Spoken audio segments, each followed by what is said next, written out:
Hello दोस्तों, Bharat online classes में आपका स्वागत है। मैं अनुज शर्मा।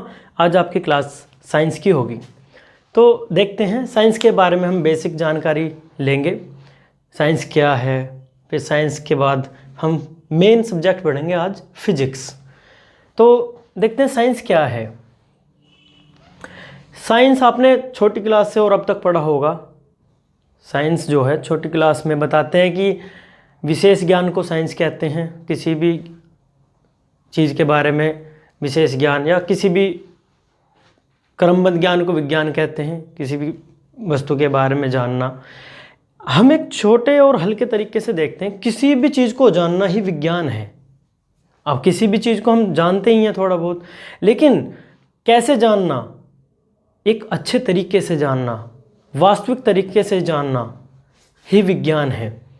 उसके लिए कुछ टर्म्स हैं, कुछ जो कीवर्ड हैं बहुत ही इंपॉर्टेंट है, जो बार बार कभी भी आगे यूज़ हो जाते हैं, तो वो विज्ञान में बहुत यूज़ करते हैं। जैसे सबसे पहले अभिव्यक्ति को ले लेते हैं।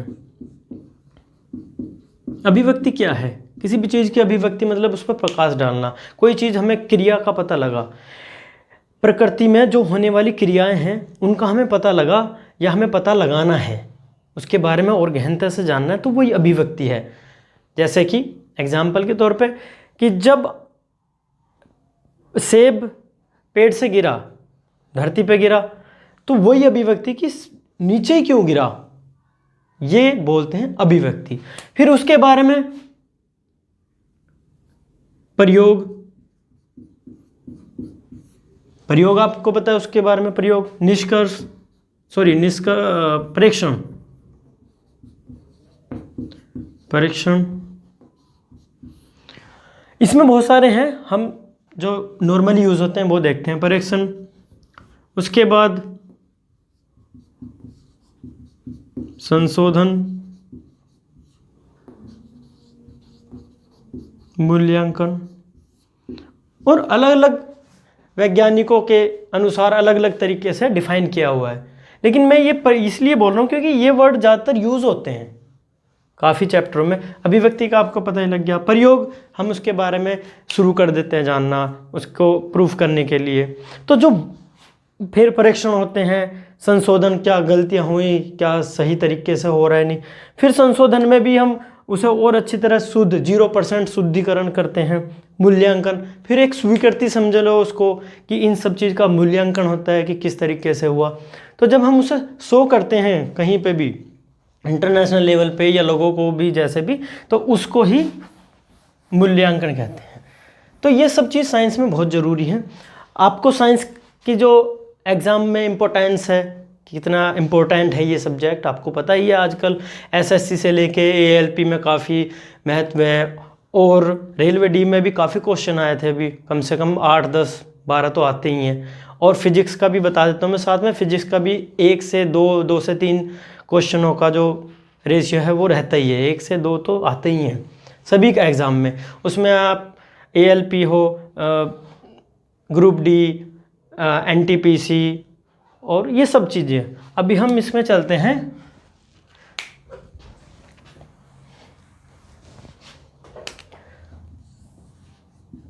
इसमें ज़्यादा टाइम ना लेते हुए हम इसके बारे में जो बेसिक नॉलेज है उसको ले लेते हैं। अभी साइंस को जो है 3 जो मेन पार्ट में इसको विभक्त किया है। किसमें? फिजिक्स, जिसे हम कहते हैं भौतिकी या भौतिक विज्ञान। उसके बाद केमिस्ट्री, रसायन विज्ञान,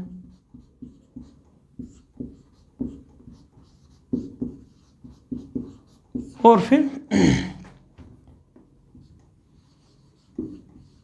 बायोलॉजी, जीव विज्ञान।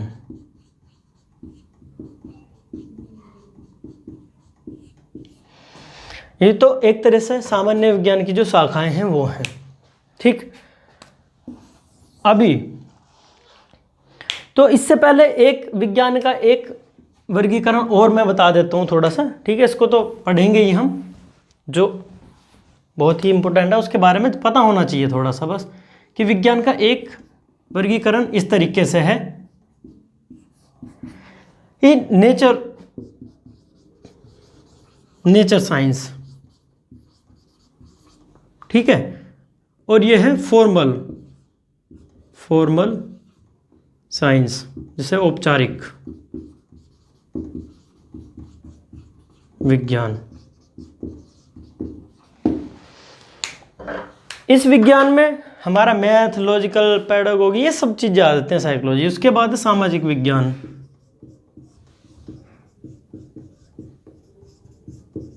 सामाजिक विज्ञान सोशल साइंस में लोगों के बारे में जानना, उनकी व्यवहार, ये सारी चीज़ें आती हैं। इसके अंदर ही हमारा नागरिक शास्त्र हो गया, और जो भी इस सोशल के लिए प्रयोग होते हैं, उन पर निष्कर्ष निकलते हैं या मत निकलते हैं, ये भी एक साइंस है, ये भी साइंस है।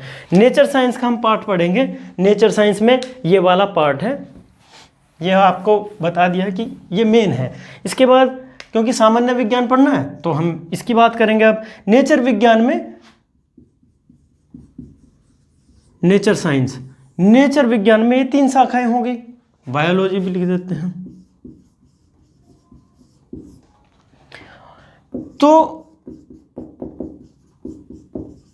थोड़ा थोड़ा जल्दी से इनके बारे में भी जान लेते हैं। फिजिक्स का मैं अभी पढ़ाऊंगा तो जब बता देता हूं। केमिस्ट्री का क्या है, ये नेचर विज्ञान में ये 2 को एक दूसरा नाम भी हम कह सकते हैं, ये निर्जीव विज्ञान के अंतर्गत आते हैं, और ये वाला सजीव के। क्योंकि आपको पता ही है इन दोनों विज्ञानों में ज़्यादातर जो निर्जीव वस्तुएं हैं या क्रियाएं हैं, इसमें तो भौतिक क्रियाएं हैं, भौतिक मतलब जो भी दिखाई दे रही है, फील हो रही हैं, प्रकृति में होने वाली, और ये जो प्रकृति में उपस्थित तत्व, गैस, रासायनिक क्रियाएं जो हो रही हैं, उनके बारे में अध्ययन तो निर्जीव है। और ये सजीव, क्योंकि इसमें जीवों का अध्ययन किया जाता है, कोई भी जीव हो उसके बारे में अध्ययन किया जाता है। तो फिजिक्स के जन्मदाता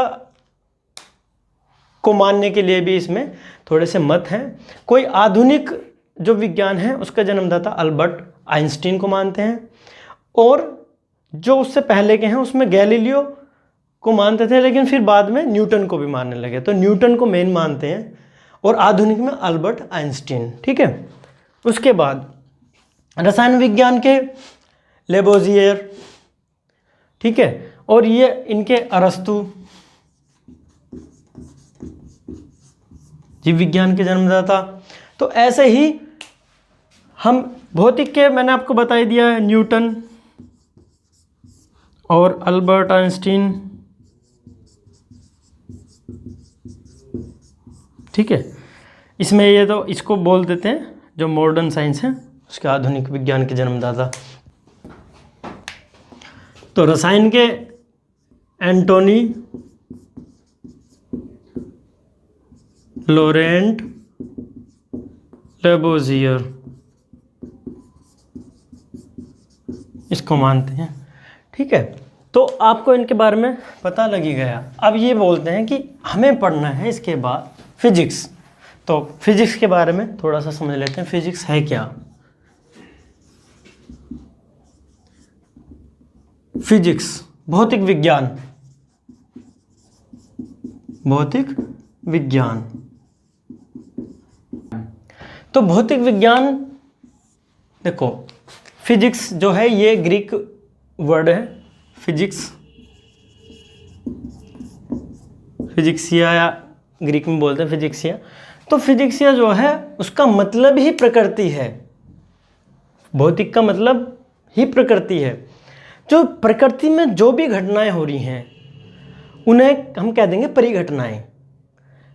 प्रकृति में होने वाली जितनी भी परिघटनाएं हैं उनके बारे में जो अध्ययन किया जाता है, अध्ययन का आपको बताइए विज्ञान के द्वारा अध्ययन क्या है, वास्तविक ज्ञान या वास्तविक जानना, वास्तविक चीज़ें जानना, निष्कर्ष, ये सब चीज़ हैं। तो हम यहाँ पे कह सकते हैं कि वही क्रमबद्ध है जो मैंने आपको बताया था कि कीवर्ड्स, वही क्रमबद्ध है, और फिर वही क्रमबद्ध एक विशेष ज्ञान हो जाता है, एक स्पेशल नॉलेज हो जाती है, तो वही विज्ञान है। तो भौतिक प्रकृति के बारे में विशेष ज्ञान ही भौतिक विज्ञान है। तो और वो मैंने जो बताए थे आपको कीवर्ड्स, निष्कर्ष के द्वारा प्राप्त वास्तविक ज्ञान को या अभिव्यक्ति द्वारा, ये सब चीज़ें हैं भौतिक विज्ञान के या कोई भी विज्ञान के बारे में, तो भौतिक विज्ञान का आपको पता ही लग गया और इनके जन्मदाता भी मैंने बता दिए हैं। उसके बाद हम भौतिक विज्ञान में आज पढ़ेंगे चैप्टर 1 मापन। मेजरमेंट।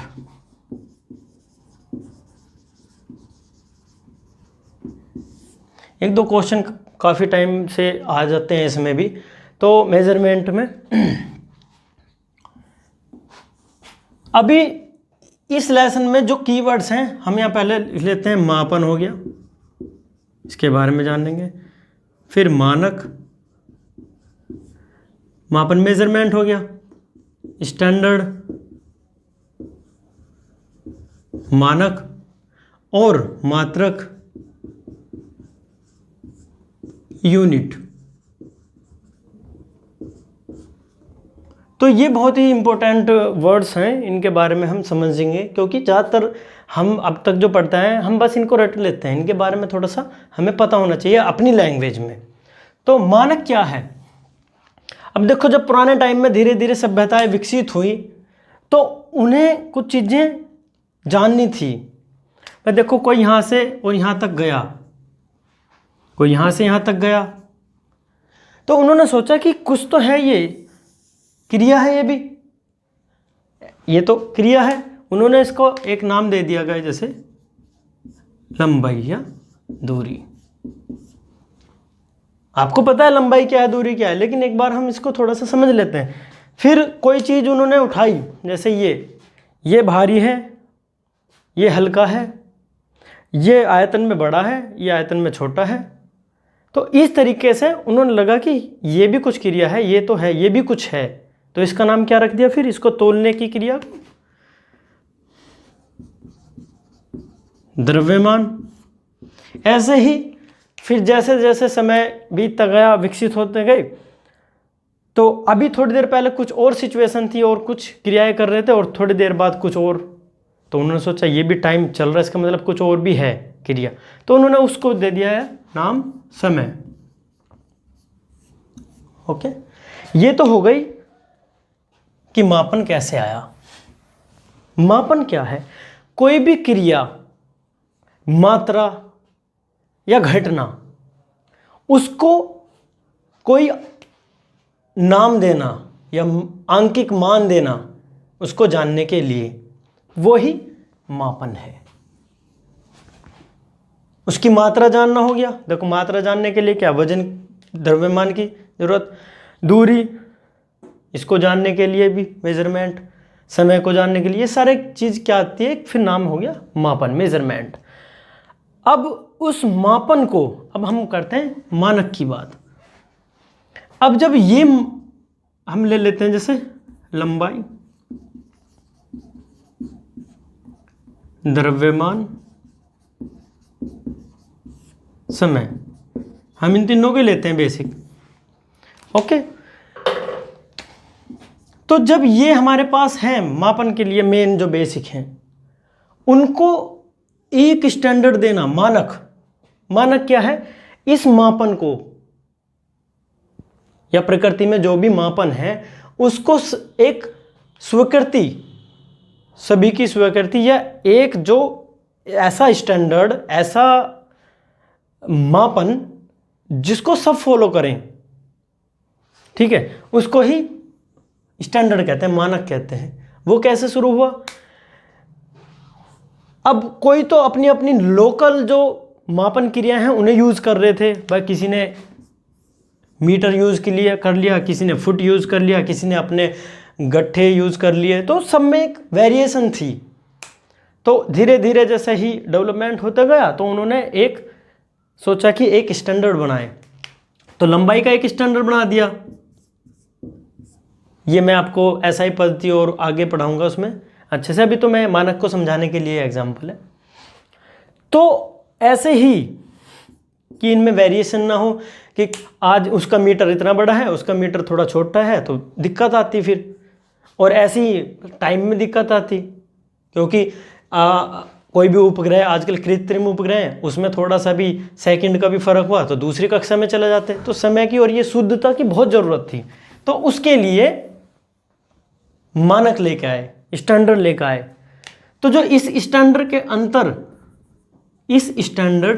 के अंतर जो भी मानक, इस स्टैंडर्ड के अंतर मानक के अंदर जो भी मापन हुए उनको मात्रक कहते हैं। मैं मात्रक की परिभाषा भी बताऊंगा, लिखवाऊंगा भी।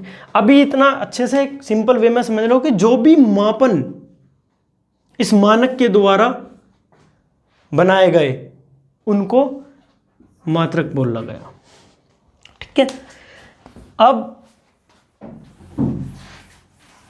इसके बाद देखते हैं हम जो मेन टॉपिक अब शुरू होता है इस मापन के चैप्टर का, भौतिक राशियां। क्योंकि अब तक जो हमने बात की वो तो एक कीवर्ड्स के बारे में जानना और एक बेसिक नॉलेज के बारे में। तो ये भौतिक राशि क्या है? अभी जैसे मैंने बताया कि जो भी प्रकृति में घटना परिघटना, तो वो सब जो भौतिक में होने वाली, जो प्रकृति में होने वाली जो घटनाएं हैं उनको जो पदों में व्यक्त करना ही भौतिक राशियां हैं। उन घटनाओं को जिन पदों में व्यक्त किया वो ही भौतिक राशि है। भौतिक राशि, फिजिकल क्वांटिटीज। तो फिजिकल जो क्वांटिटीज हैं, मैंने बता दिया फिजिकल क्वांटिटीज क्या हैं, भौतिक राशियां। भौतिक राशियां जो भी प्रकृति में होने वाले परिघटनाएं हैं उनको व्यक्त करने के लिए जिन पदों का यूज किया जाता है, प्रयोग किया जाता है। तो इनको दो भागों में बांट दिया, अदिश राशियां और सदिश।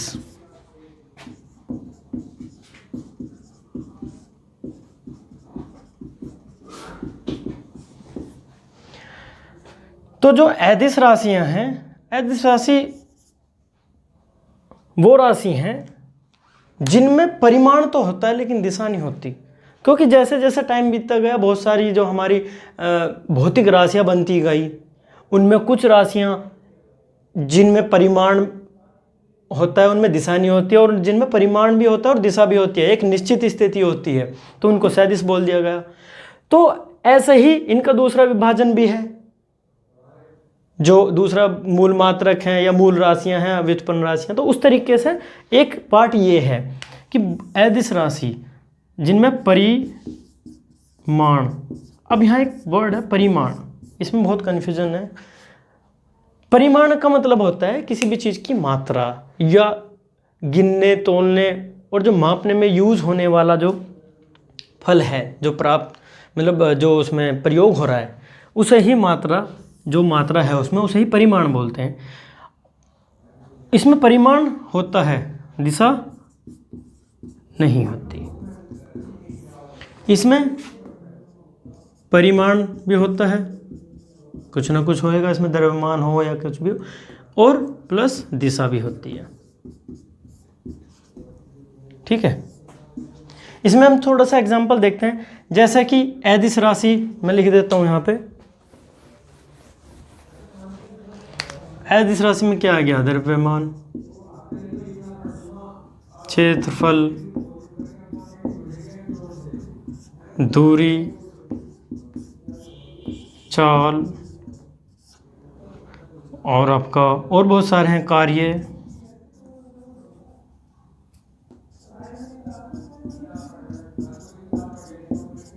आयतन, ये सब। तो इसमें अब लंबाई और ये सब क्या है, इनमें केवल परिमाण होता है, इसमें निश्चित दिशा नहीं दी होती। निश्चित दिशा दी जाती है, जैसे आप एक एग्जाम्पल लो, वेग। वेग में क्या है? विस्थापन, मिनिमम डिस्प्लेसमेंट, न्यूनतम विस्थापन बटे समय। और यहाँ पे विस्थापन क्या है?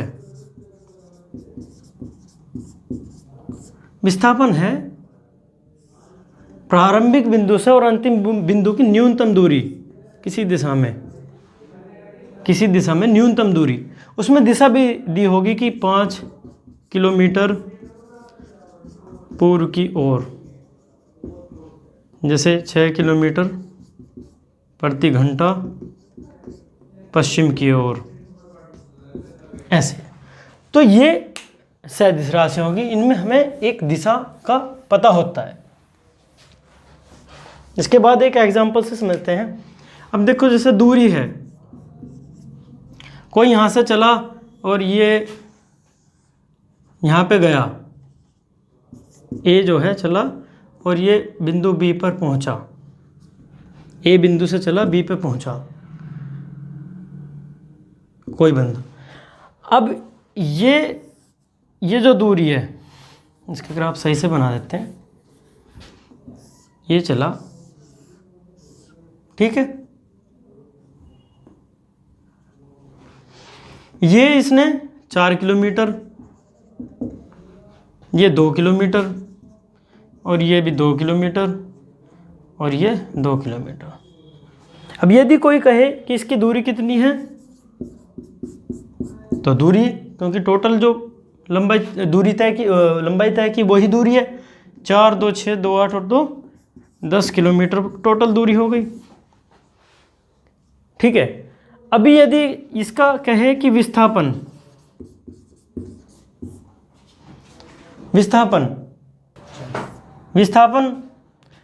का मतलब क्या, प्रारंभ बिंदु से अंतिम बिंदु की न्यूनतम। अब न्यूनतम क्या है, यहाँ से और इसको सीधा ले जाओ, यही न्यूनतम होगी। तो ये और ये इतनी बराबर होगी, तो ये 2 किलोमीटर। अब इसको जोड़ दो तो विस्थापन कितना हुआ, 4 2 6 किलोमीटर। अच्छा, अभी यहाँ पे आपको अंतर आराम से समझ में आ जाएगा क्या एग्जाम्पल से। अभी यहाँ पे आ जाइए, जैसे वेग आपको पता है विस्थापन बटे समय। अब उसने समय भी दिया हुआ, समय क्या दिया हुआ है, 5 घंटा, मतलब 10 किलोमीटर, वो 10 किलोमीटर प्रति 5 घंटा, ठीक है। तो वेग कितना हुआ, विस्थापन बटे समय, इसको हम 2 कर लेंगे, 2 किलोमीटर प्रति घंटा का, ठीक है। तो 2 किलोमीटर प्रति घंटा के हिसाब से कितना हो गया, 3 किलोमीटर प्रति घंटा। तो वेग कितना निकल गया, 3 वो 6 किलोमीटर को 3 घंटे में तय करेगा, क्योंकि आपको पता है ये विस्थापन बटे समय हमारे पास 2 घंटा है ही, कि 2 घंटे में 1 किलोमीटर, तो 6 किलोमीटर कितने में, केजी नहीं 3, ठीक है। ऐसे ही दूरी 10 किलोमीटर होगी। अब वो पूछेगी चाल कितनी हुई, लेकिन इसमें हमें दिशा भी तो दी होगी कि पूर्व दिशा की ओर, ये बहुत इंपॉर्टेंट है, 6 किलोमीटर पूर्व की ओर। ऐसे ही चाल, दूरी बटे समय, दूरी कितनी है, 10 किलोमीटर, और समय कितना है, 2, मतलब 2 किलोमीटर प्रति घंटा से, तो चाल कितनी निकल जाएगी, 5 किलोमीटर प्रति घंटा, 5 किलोमीटर प्रति घंटा। तो इसमें दिशा नहीं दी होगी, इसमें दिशा भी होगी, तो ये अंतर है। अब इसको यहाँ पे क्लियर हो गया। मैंने आपको सदिश राशि भी बता दी है। इसके बाद भौतिक राशि का जो दूसरा वर्गीकरण है उसको देखते हैं।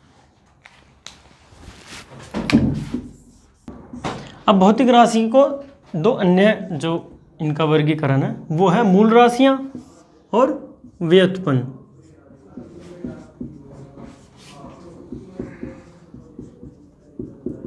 अब देखो, जैसे मैंने आपको भौतिक राशि बताया, लंबाई, दूरी, क्षेत्रफल, द्रव्यमान और वेग, चाल, संवेग, पलागुण, बल, ये सब क्या है, भौतिक राशियां, इनको नाम दे दिया गया।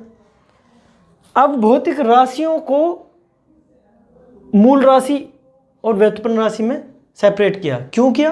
क्योंकि मूल राशियां वे भौतिक राशि हैं, मूल राशि वे भौतिक राशि हैं जो किसी और अन्य राशियों पर निर्भर नहीं होते, मतलब कि ये स्वतंत्र होती हैं। ये बेसिक राशियां हैं। तो इनमें कौन कौन सी हैं इनको देख लेते हैं। द्रव्यमान, ठीक है, लंबाई से शुरू करेंगे। लंबाई, द्रव्यमान, समय, विद्युत धारा,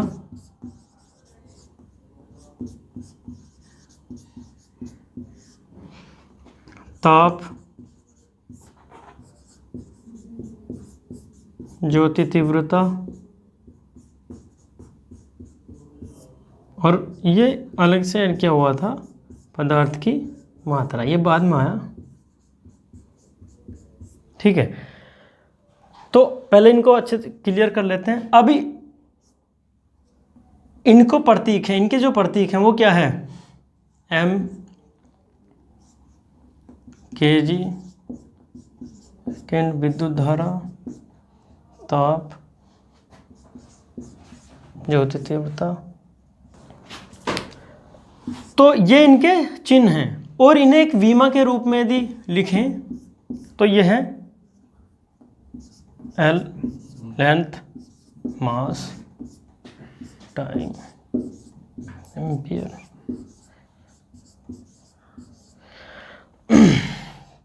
ये इसके हैं, और ये इनके विमा रूप हैं, ठीक। अभी ये 7 हैं, 1 2 3 4 5 6 7, 7 जो हमारी मूल राशियां, फंडामेंटल क्वांटिटीज।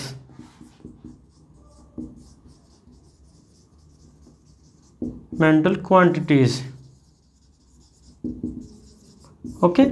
इसके बाद जो व्युत्पन्न राशियां हैं, व्युत्पन्न राशि कौन सी हैं, वे मूल राशि या वे भौतिक राशि जो एक या एक से अधिक मूल राशियों से बनते हैं। मतलब कि कहने का मतलब यह है कि ये व्युत्पन्न राशि मूल राशियों पर निर्भर करती हैं। तो वो राशि जो मूल राशियों पर निर्भर करती हैं वो ही व्युत्पन्न राशि है। ये तो स्वतंत्र है, इनका कोई जो है कि किसी और रूप में नहीं लिख सकते। तो व्युत्पन्न राशि जैसे कि आयतन,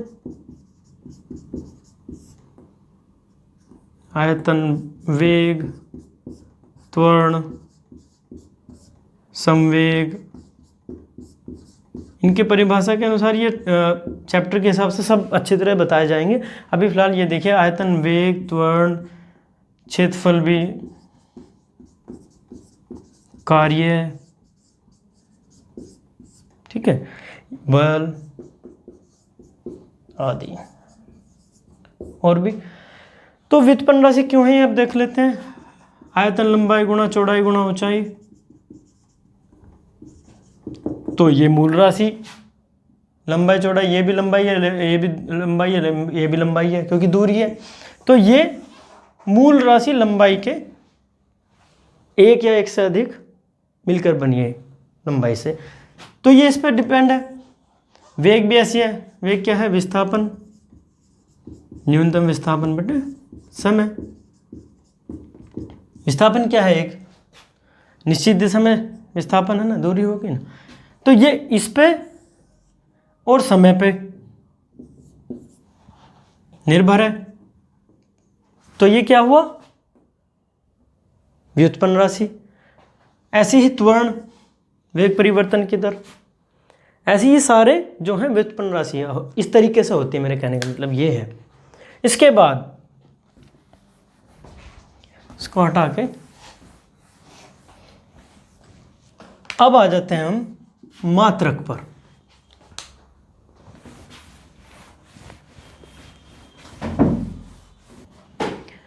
अब हम आते हैं मात्रक, यूनिट।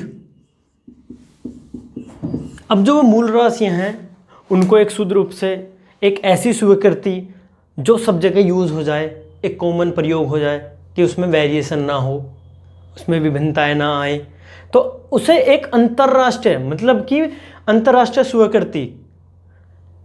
अब इसकी डेफिनेशन हम ऐसे बनाएंगे, वे भौतिक राशि या भौतिक राशियों को मापने के लिए जो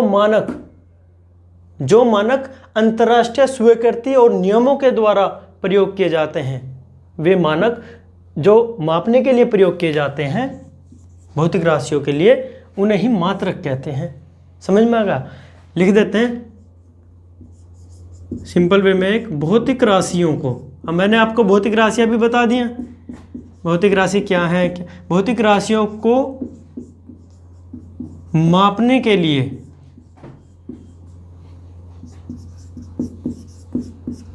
अंतरराष्ट्रीय स्वीकृति,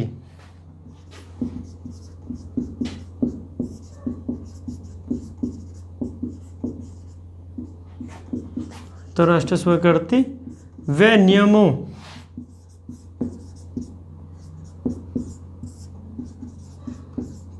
नियमों को मानक देकर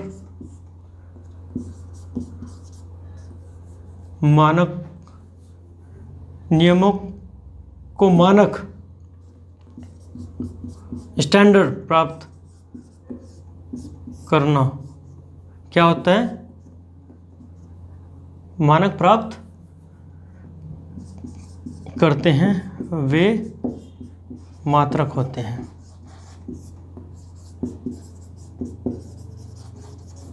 अब जैसे सिंपल वे में अब मैंने बता दिया, आप समझ लिया फिर से कि ये दो वर्ड बहुत जरूरी है, मापन, मानक, स्टैंडर्ड। अब एक ऐसा स्टैंडर्ड बना दिया गया जो अंतर्राष्ट्रीय स्वीकृति और नियमों का पालन करे। ऐसा मानक बना दिया गया जो अंतर्राष्ट्रीय और उनके जो बनाए गए नियमों का पालन करे, तो भौतिक राशियों के लिए वही मात्रक है। तो अब देखो किस किस के लिए क्या यूनिट्स बनाई, मात्रक बनाए। अब देखो यूनिट्स का क्यों जरूरत पड़ी। अब किसी भी चीज को मापने के लिए, घटना, मात्रा, कुछ भी हो, उसको मापने के लिए दो चीजों की आवश्यकता होती है। एक तो आंकिक मान,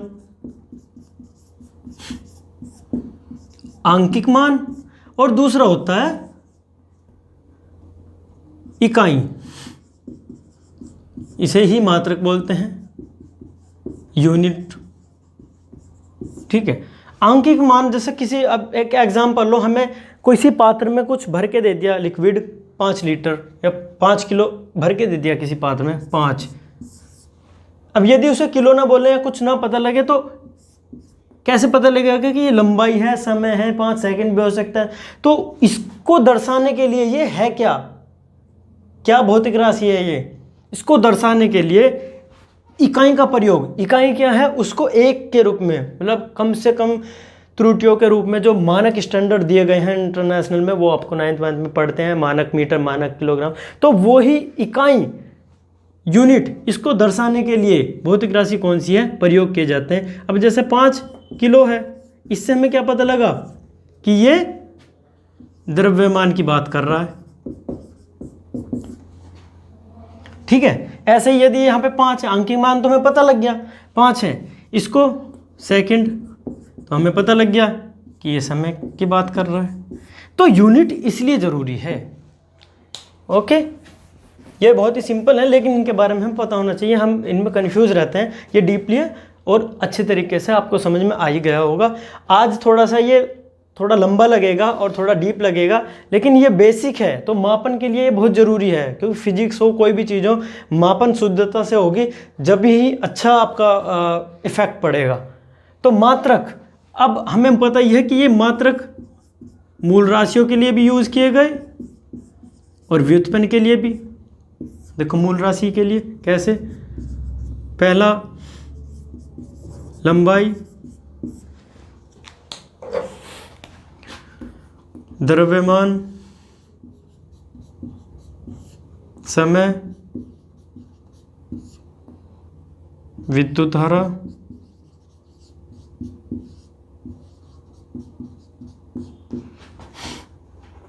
ताप, ज्योति, तीव्रता और आपका पदार्थ की मात्रा।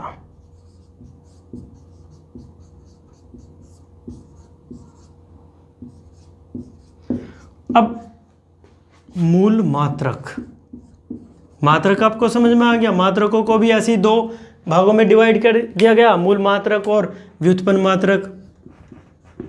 व्युत्पन्न मात्रक बाद में पढ़ेंगे, पहले इसको क्लियर कर लेते हैं। मूल राशि, मूल राशि के मूल मात्रक क्या है?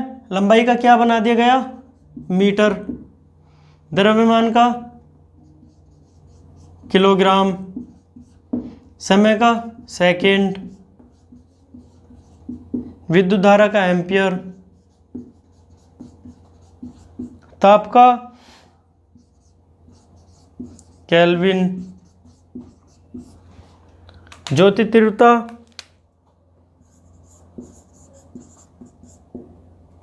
कैंडिला। और पदार्थ की मात्रा मोल। मैंने इनके आपको चिन्ह भी बताए हैं और इनके विमा प्रतीक भी बताए हैं जिनसे दर्शाए जाते हैं, इनको लिखने की जरूरत नहीं होती उसमें। तो ये आपके हो गए मूल मात्रक। ऐसे ही व्युत्पन्न मात्रक हैं, इनको भी लिखे रहते हैं व्युत्पन्न मात्रक।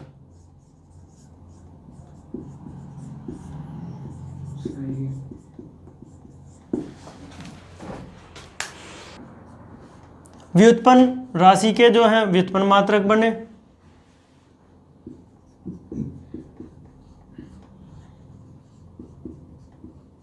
मात्रक फंडामेंटल यूनिट्स, फंडामेंटल जो हैं क्वांटिटीज, ऐसे ही ड्राइव्ड क्वांटिटीज और ड्राइव्ड यूनिट। तो व्युत्पन्न राशि हम, जैसे मैंने आपको पहले बताया कि आयतन ले लो, जैसे आयतन हो गया, वेग, संवेग और आपका त्वरण हो गया, घनत्व हो गया। तो जैसे जैसे लेसन पढ़ते जाएंगे ये बढ़ती जाएंगी, बहुत सारी हैं। अभी फिलहाल इस पे एक बार समझ लेते हैं आदि। तो आयतन मैंने बताया व्युत्पन्न राशि इन पर निर्भर करते हैं मूल राशि पे। ऐसे ही इनके जो मूल राशि से आयतन का जैसे लंबाई गुणा चौड़ाई गुणा ऊंचाई। अब ये लंबाई है, लंबाई पे डिपेंड कर रहे हैं, तो L3 ये विमा रूप हो गया इसका। ये इसका मात्रक क्या होगा? अब इसका मात्रक देखते हैं। लंबाई का मात्रक क्या है? मूल राशि में लंबाई का मात्रक क्या है? मीटर। चौड़ाई भी क्या है? मीटर ही है, लंबाई का ही है, और ऊंचाई भी लंबाई है।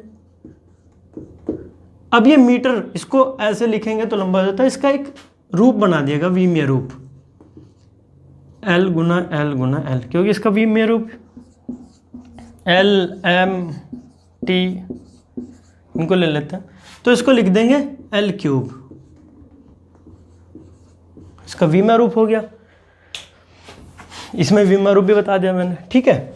ऐसे ही वेग, ऐसे ही आप सबका निकाल लोगे। वेग भी विस्थापन बटे समय, देखते हैं जल्दी से, ठीक। अब विस्थापन क्या है? दूरी। दूरी का मतलब क्या? मीटर बटे सेकंड, क्या समय सेकंड, विस्थापन बटे सेकंड, सेकंड का सेकंड, L बटे T। इसका विमीय रूप क्या होगा? ऊपर आ जाएगा LT-1, तो इसका विमीय रूप। तो ये जो है, ये भी व्युत्पन्न मात्रक भी मूल मात्राओं पर निर्भर करते हैं। ऐसे ही निकाल लेंगे इन सब का। तो मूल मात्रक व्युत्पन्न मात्रक तक हो गया आपका।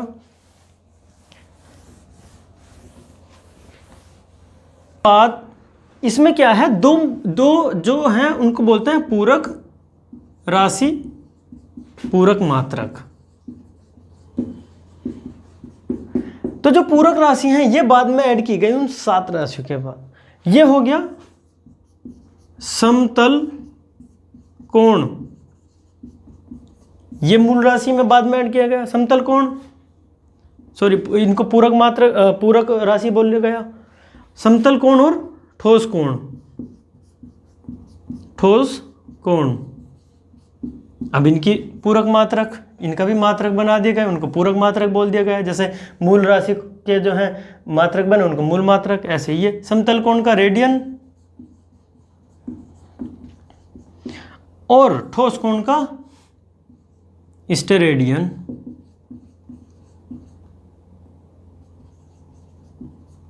ठीक है।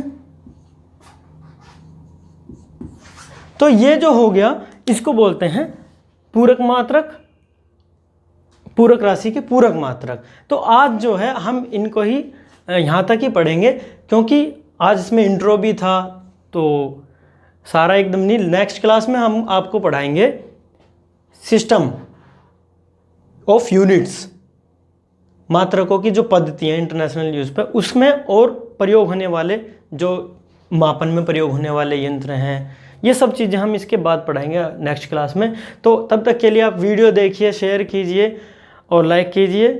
Thank you. जय हिंद।